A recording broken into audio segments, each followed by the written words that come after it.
চলছে লড়াই চলবে ছাত্র সমাজ জেগেছে জেগেছে পিছা যেতে দেব না পিছা যেতে দেব না জনতা জনতা চলছে লড়াই চলবে বিপ্লবীরা লড়বে চলছে লড়াই চলবে বিপ্লবীরা লড়বে চলছে লড়াই চলবে বিপ্লবীরা লড়বে চলছে লড়াই চলবে আবু সাইদ মুগ্ধ এই যুদ্ধ আবু সাইদ মুগ্ধ শেষ হয়নি যুদ্ধ আবু সাইদ মুগ্ধ শেষ হয়নি যুদ্ধ জনতা জনতা জনতা জনতা জনতা জনতা জনতা পেতে চলে মুক্তি মুক্তি পেতে চলে মুক্তি সারা ভারত মুক্তি পেতে চলে মুক্তি সারা ভারত মুক্তি action action direct action action action direct action বিপ্লবীদের action direct action Azadi Azadi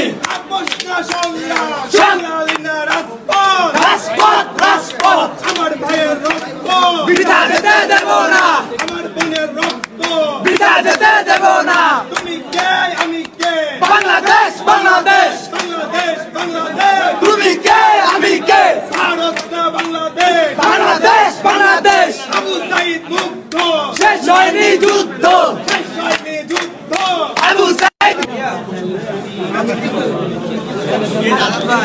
দর্শক দেখছিলেন এতক্ষণ বৈষম্য বিরোধী ছাত্র আন্দোলনের নেতাকর্মীগণ তাদের যে কেন্দ্রীয় কার্যালয়টি ছিল সেখান থেকে তারা এক এক করে স্লোগান দিচ্ছিলেন। দর্শক সকলে অবগত আছেন যে 31 ডিসেম্বর তারা একটি ঘোষণাপত্র দেওয়ার কথা ছিল, সেটি নিয়ে কিন্তু আজ সারা দিনভর নানা জল্পনা কল্পনা হয়েছে। বারবার আমরা দেখেছি তারা এটি স্থগিত করেছেন, আবার বলছেন যে না সেটি স্থগিত করা হয়নি।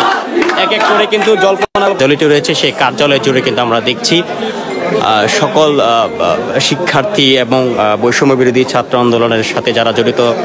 তারা কিন্তু এই কার্যালয়টি ঘিরে অবস্থান করছেন। নিচে এবং উপরে আমরা প্রত্যেক জায়গায় কিন্তু তাদের সরব উপস্থিতি দেখতে পাচ্ছি এবং কিছুক্ষণ আগে আপনারা দেখেছেন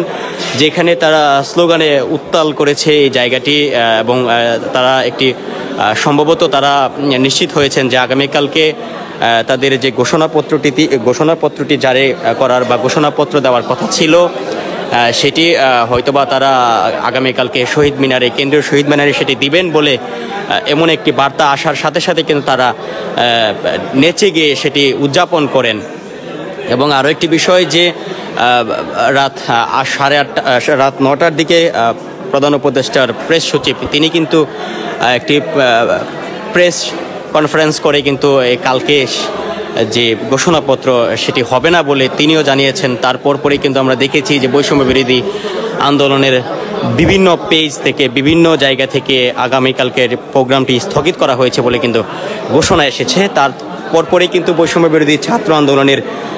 যে কেন্দ্রীয় সমন্বয়করা রয়েছেন তারা একটি সংবাদ সম্মেলনে ঘোষণা দেন যেটি 12টায় শুরু হওয়ার কথা, সেটি এই মুহূর্তে এখনও কিন্তু শুরু হয়নি। এরই মধ্যে তারা একটি সংবাদ এসেছে তাদের কাছে এবং তারা সেটি শুনে কিন্তু সেটি নেচে গিয়ে উদযাপন করেছেন। এই মুহূর্তে যে বৈষম্য বিরোধী ছাত্র আন্দোলনের যে কেন্দ্রীয় কার্যালয়টি রয়েছে সেই কেন্দ্রীয় কার্যালয় জুড়েই কিন্তু আমরা দেখছি লোকারণ্য এবং গণমাধ্যম কর্মীদের কিন্তু সরব উপস্থিতি আমরা এই মুহূর্তে দেখতে পাচ্ছি যে কিছুক্ষণের মধ্যে তারা হয়তোবা একটি সংবাদ সম্মেলনের মাধ্যমে তারা জানিয়ে দেবেন যে তাদের যে আগামীকালকের যে ঘোষণাপত্র জারি হওয়ার কথা ছিল বা ঘোষণাপত্র দেওয়ার কথা ছিল, যে ঘোষণাপত্রে তারা বিভিন্ন কিছু পরিবর্তন করবেন বলে তারা জানিয়েছেন এবং এই সরকার কি বিপ্লবী সরকার কিনা সেটিও তারা ঘোষণা করবেন বলে কিন্তু তারা জানিয়েছেন। এবং তাদের এই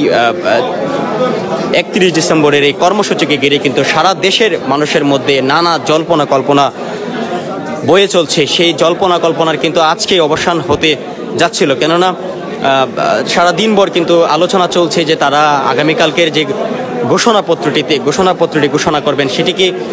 আদৌ কি হবে কিনা সেটি নিয়ে কিন্তু সারা দেশের মানুষের মধ্যে যে একটি জল্পনা কল্পনা চলছিল সেটি হয়তোবা কিছুক্ষণের মধ্যে যে প্রেস ব্রিফিং করে তারা জানিয়ে দিবেন।